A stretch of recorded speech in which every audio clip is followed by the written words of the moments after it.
Welcome back to Pressers by FedNet, where news conferences from the United States Congress become podcast episodes for your listening on your time. On March 25th, New York Congresswoman Alexandria Ocasio Cortez joined Vermont Independent Senator Bernie Sanders in the Senate recording studio to discuss their AI Data Center Moratorium Act. The following material is protected by copyright. Thank you all for being here. The Congresswoman and I are going to be chatting about an enormously important issue.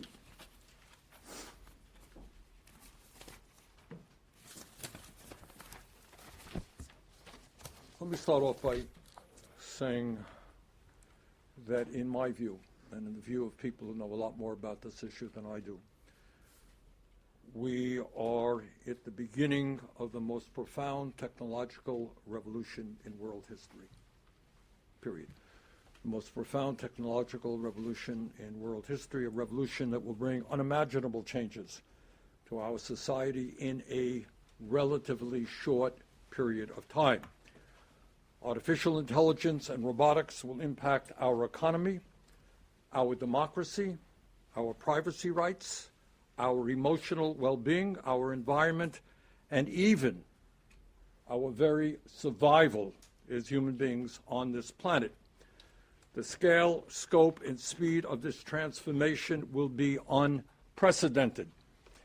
According to Demis Hassabis, who is the head of Google DeepMind, the AI revolution will be 10 times bigger than the Industrial Revolution and 10 times faster.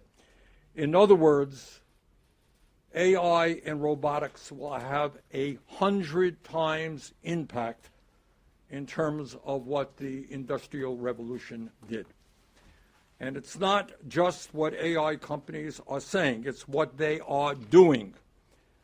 This year alone, 4 major AI companies are expected to spend roughly $670 billion building data centers and tens of billions more on research and development. Despite the extraordinary importance of this issue and its impact on every man, woman, and child in this country, AI has received far too little serious discussion here in our nation's capital. I fear that Congress is totally unprepared for the magnitude of the changes that are already taking place. While Congress has not paid attention or enough attention to this issue, the American people have.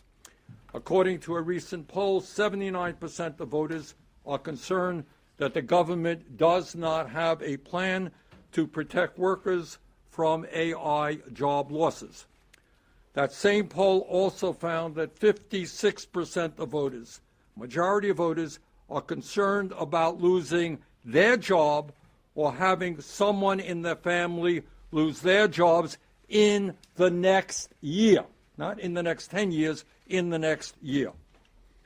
Why are the American people so concerned? And the answer is they have a lot of reasons to be concerned.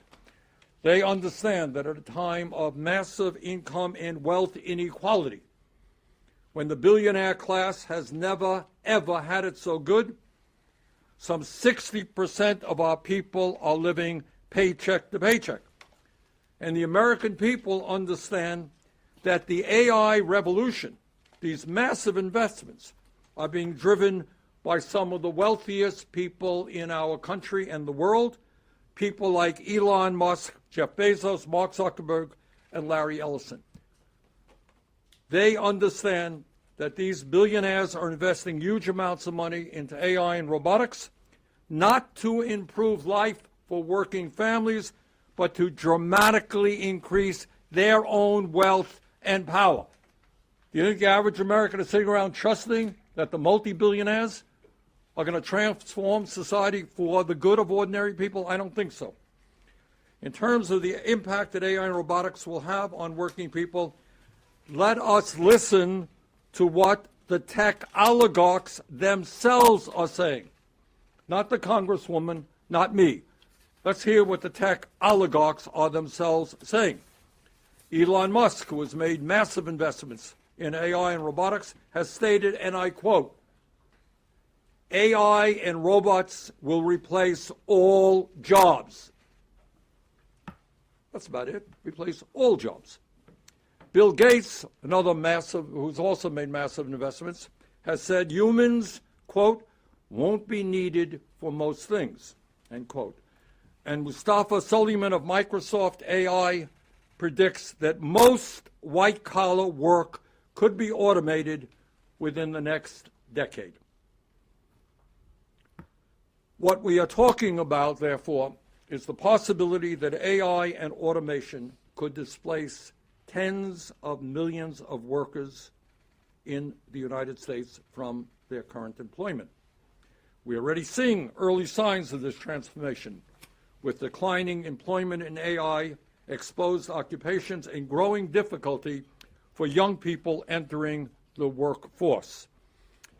If machines can perform most economically valuable work better than humans, and that is the goal, that machines will be able to do the job you are doing better than you are doing.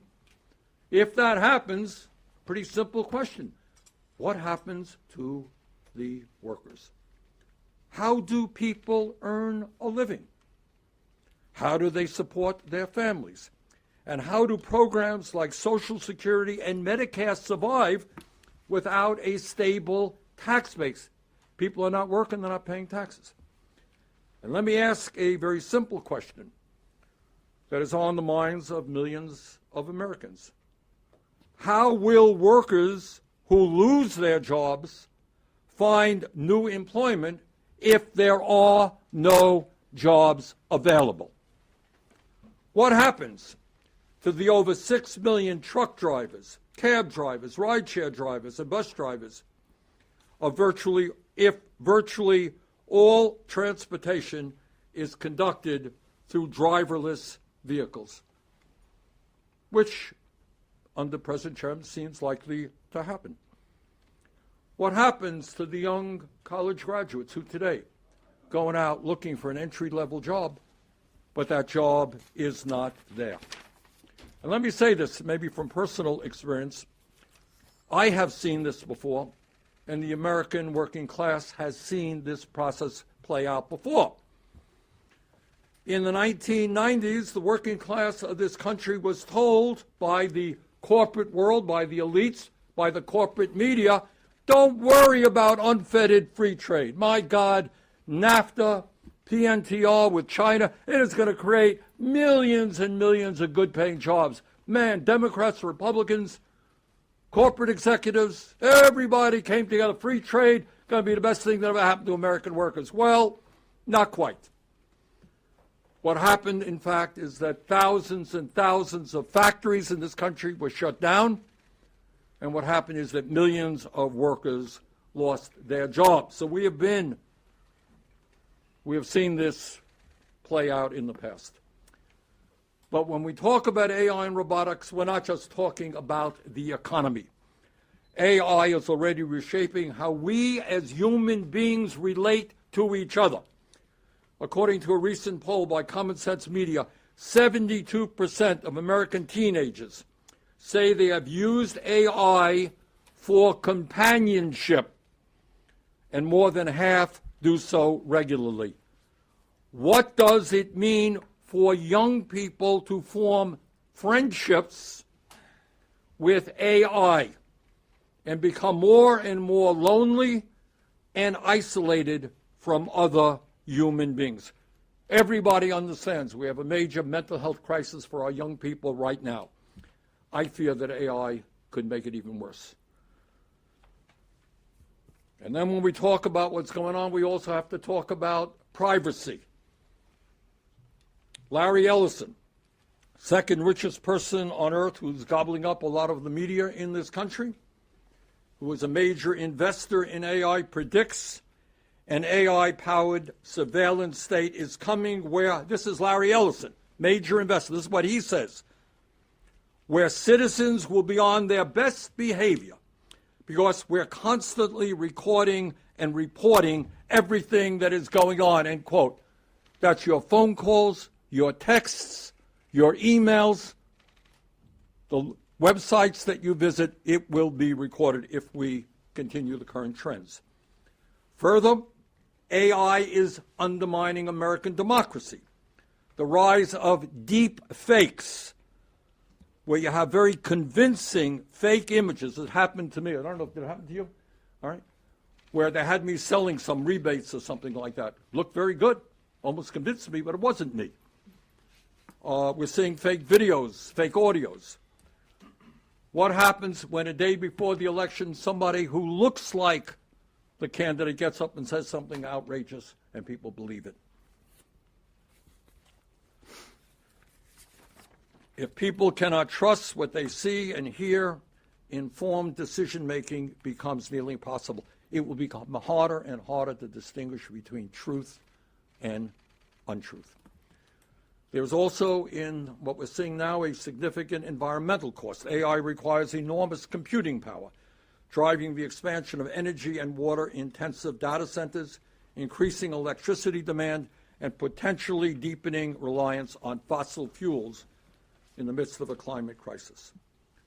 Finally, and let me say this, and I know some people out there may still think this is science fiction, but it ain't.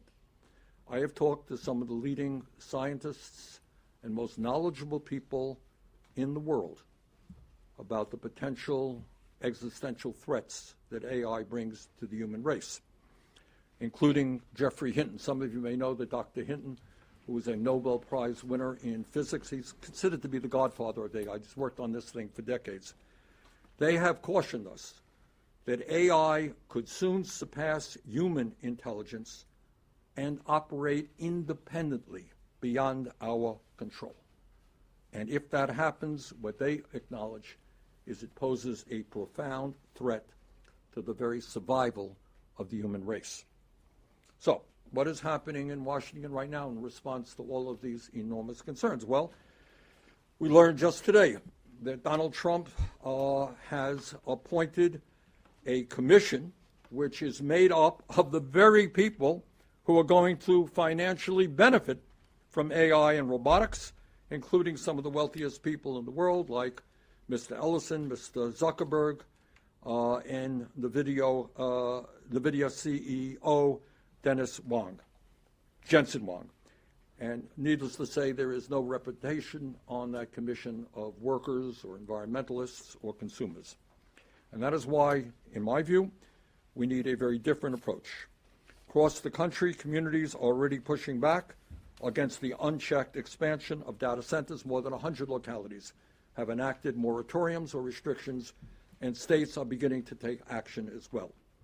Importantly, and this is a very important point, leaders within the AI industry have called for a pause. The guys who know the most about the threats of the development of AI and robotics, they have called for a pause. In 2023, just about 3 years ago, over 1,000 experts, including Elon Musk, called for AI labs to, quote, immediately pause for at least 6 months, end quote. And if such pause were not enacted, and clearly a pause was not enacted, they called on governments, quote, to step in and institute a moratorium. They understood what is at stake. Congresswoman Alexandria Ocasio Cortez and I understand what is at stake. That is why today we are announcing legislation to impose a moratorium on the construction of new AI data centers until strong national safeguards are in place to ensure that AI is safe and effective. That means the government reviews and approves AI products before they are released. Further, that the economic gains of AI and robotics will benefit ordinary Americans and not just the billionaire owners of the industry. Further, that AI data centers do not increase electricity or utility prices, harm communities, or destroy the environment. Importantly, this legislation would also impose a ban on the export of AI chips to any country without such protections, including China. A moratorium will give us time to understand the risks, time to protect working families, time to defend our democracy, and time to ensure that this technology works for all of us, not just the few. So, with that, let me now introduce the Congresswoman from New York, Congresswoman Alexandria Ocasio Cortez.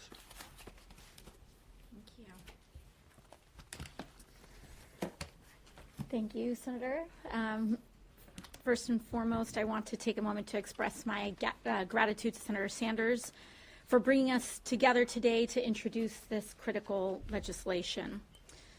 Within just a matter of short years, AI has become often forcibly integrated into many aspects of American existence, into our doctors' offices, our government, and oftentimes to the detriment of working people. Last year alone, AI was responsible for over 54,000 layoffs nationwide. And when we talk about those jobs, it's not just a number. These are industries, these are communities, these are families. You know, just a few short years ago, Sam Altman came before Congress.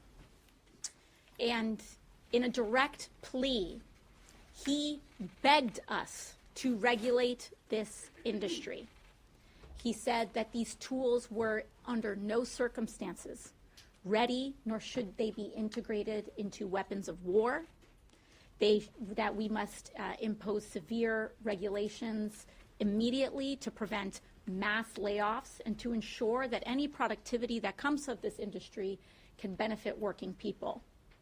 3 short years later, none of that has happened, and in fact, in many cases, the opposite has happened. I'll start with another quote from Sam Altman, who said 10 years ago, "AI will probably lead to the end of the world, but in the meantime, there will be great companies created with serious machine learning." While I'm happy that Mr. Altman is responsible on his end of the deal, you know, he has his responsibilities on the company side, our responsibility is to take care of people. And that is what we're here to do today. Unfortunately, the leaders of this industry have repeated time and time again that they view working people as an endless, untapped market to be manipulated and exploited, that they would sell our country out if it meant that they could turn a profit. And it is no surprise that in the 4 years since ChatGPT was released, we have seen AI deployed at a massive scale to create Big Brother-like surveillance. Every day, Americans are seeing videos of ICE agents waving phones into crowds, threatening that if they use their First Amendment rights, U.S. citizens using their First Amendment rights, that they will be added to some vague database that the American people have not consented to nor are knowledgeable about. Companies like Palantir are mining endlessly the data and privacy of the American people, keeping track of everything that they say and do, and sending it all to a militarized and centralized government. When you take the subway, when you share a TikTok, when you talk to your Alexa at home, they are collecting your data and figuring out new ways to weaponize it. And now they are using AI tools to automate this so that it is not only pervasive, but that it is effortless. We must sound the alarm now. And because of this surveillance of the American people is not going to stop, we must stop it. All of this harm has occurred not in spite of, but because of the absence of federal legislation to regulate AI. This is not my first bill around AI, and I can tell you that it is extremely discouraging to see how even the most minute efforts to protect people at some of the smallest and most basic level, like trying to prevent AI-generated child pornography, is still combated, oftentimes by many people here on the Hill and throughout industry. In this story, currently the story of AI is a story of corruption. It is fueled and funded by the same multi-billion-dollar corporations lobbying politicians to sit back and do nothing while they harm our communities. In fact, one of the largest explosions of super PAC and outside funding is by the AI industry. And for years, Congress has enabled this permission structure, a permission structure that allows billionaires like Sam Altman, Elon Musk, and Peter Thiel to be trusted to regulate themselves under the guise of, quote, American innovation. And what are they asking for now? Endless energy. These companies are now so desperate to profit off of the AI boom that they are racing to construct thousands of giant AI data centers and jacking up the utility costs of everyday Americans to pay for it. These data centers power thousands of high-intensity computer chips that are processing at all times and require massive amounts of energy to operate. Just one hyperscale data center consumes the same amount of energy in 1 second as 100,000 households.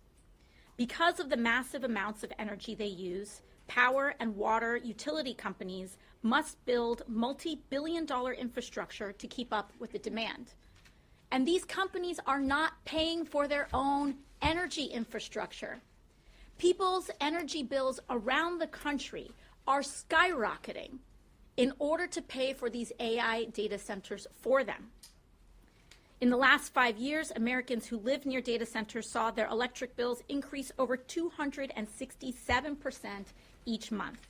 We are talking about a monthly increase from $80 a month to $294 a month.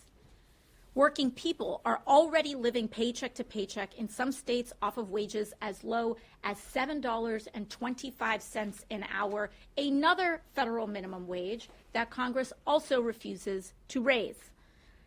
They simply cannot afford another increase to their monthly bills. And this results in people cutting corners whenever they can to keep the lights on, whether it's skipping meals or rationing their insulin. And while the American people are suffering, big tech continues to demand more. More data centers, more energy, more data collection, more American jobs replaced by AI, all on the feet of the American people to pay. And across the country, Democrats, Republicans, and independents are standing up.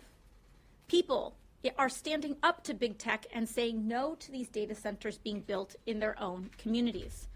More than 100 local communities across 12 states have already enacted local moratoriums on data centers, and Congress itself has a moral obligation to stand with them and stop big tech from ruining their communities.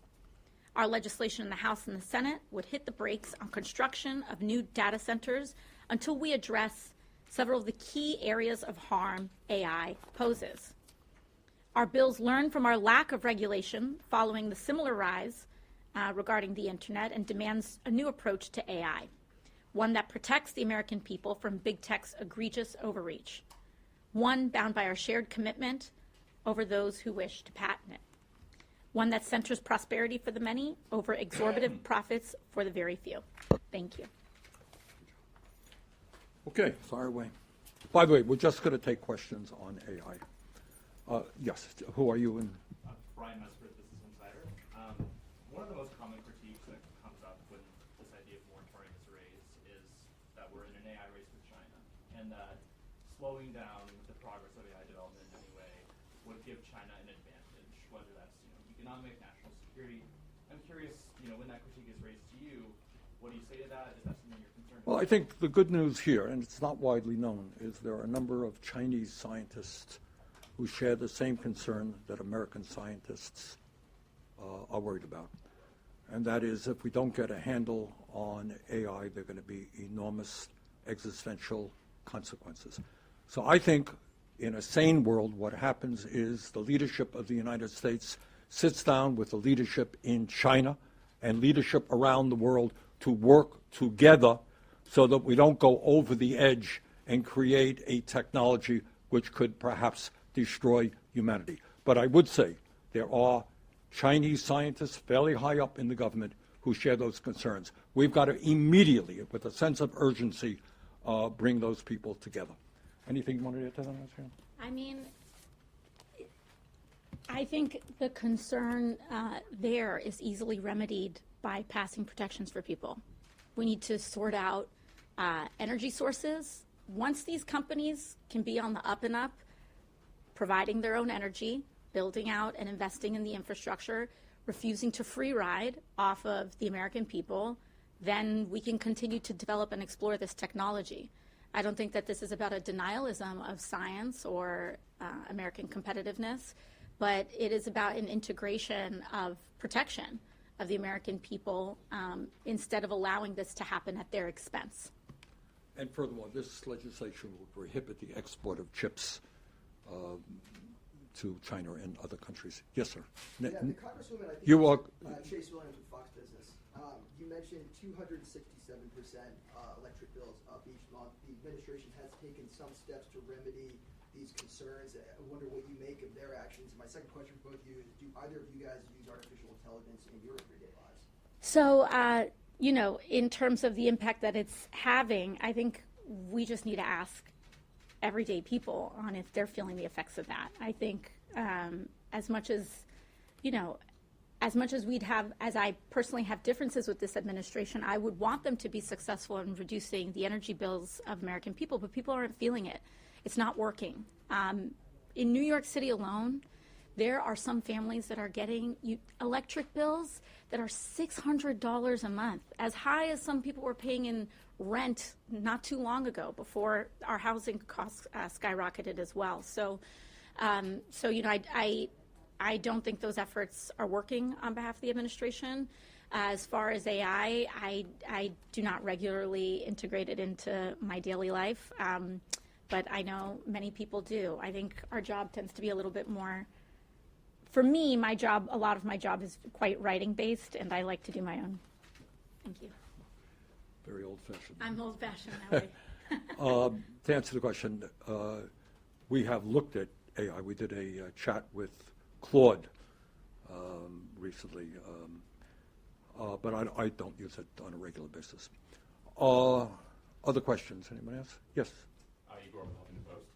Senator, do you think the Democratic Party is taking the threat of AI seriously enough? And can you talk a little bit about AI's influence in elections? They spend a lot of money in. Good. Thank you. No, I don't think the Democratic Party leadership is taking this issue anywhere near as seriously as it should. We need to develop a sense of urgency here. The economic impacts are going to be enormous. The impacts on our children will be enormous. And again, there is literally an existential threat to the existence of the human race. Now you tell me, do you think that leadership here on either side of the aisle is saying, whoa, we better get moving on this thing? The answer is no. And the second point, the question you're raising that the Congresswoman mentioned, let us be clear. Why is Congress not moving aggressively? Well, maybe it has something to do with 150 million and more that is coming in to Congress in campaign contributions and in super PACs. When you have a class of people who are multi-billionaires spending a few $100 million on elections is chicken feed, okay? And that is what they are doing. So what they're saying to members of Congress and candidates, you're going to stand up to us? Well, guess what? There's going to be a $20 million ad campaign coming tomorrow starting against you. That's the reality. Other questions? Yes, sir. Pablo Enriquez, Migrant Center. So there's been said that the data centers and the chip makers and the app makers have kind of created this circular, loan and business, basically, and that it's created a bubble, and by pulling out of it, we could have serious economic consequences. How do we pull out of that? And another question is, what do you make of Claude? Your first question, it's an important question. It's a little bit different than what we're talking about today. You're talking about the possibility of a bubble bursting and having enormous economic impact. I think that's true. But above and beyond that, what we're talking about is a technology, bubble or no bubble, that is going to have a real impact on American society. So you asked me about my chat with Claude. I'll tell you, it was a little bit mind-blowing. You can very easily, and again, I suppose the young people have more familiarity with it than I do. It is amazingly easy to start seeing this entity, this AI agent, or call it what you might, as a human being. And please remember, importantly, AI is only going to get more and more effective in years to come. It's only a relatively few years old. And yet you sit down and you can absolutely, hey, have a nice day. How are you? I'm pretty good. How are you doing? Okay? You can get into that. And I want you to think about what it will mean to a 13-year-old girl who is struggling and having AI as her best friend, or a 15-year-old boy, or whatever it may be.